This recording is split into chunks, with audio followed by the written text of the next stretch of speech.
Aldurstengt fjarsýni eða ellifjarsýni fyrirbæri sem hendir okkur öll þegar við verðum fertug eða eldri.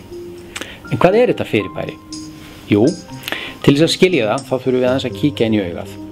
Í auganu höfum við augastein. Augasteinninn mjúkur og hangir í vöðvum hérna inn í auganu sem stýra honum og breyta styrkleika hans með því að toga í hann og gera okkur kleift að ná fókus bæði nær og fjær.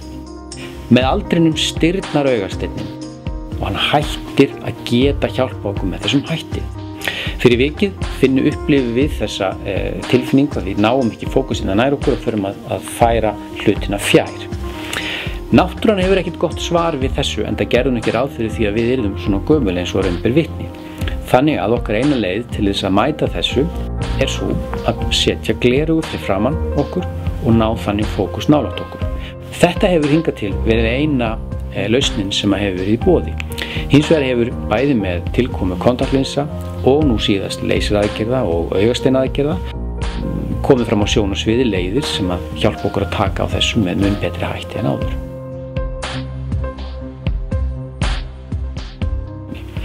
Meðferðin gengur í stuttu máli út af það að við gerum ákveðin prófíl framan á hornhimnuna, gefum henni ákveðina lögun og í samspili við ljósopið sem breytilegt eftir birtustigi og þarf að vera af ákveðinni stærð, þá náum við fram þessum áhrifum að losa fólk við lesgleraugu. Með öðrum orðum gera fólki kleift að sjá áfram vel frá sér eins og það hefur vanalegast gert, en einnig að sjá vel nálægt sér án glerugna því sem næst.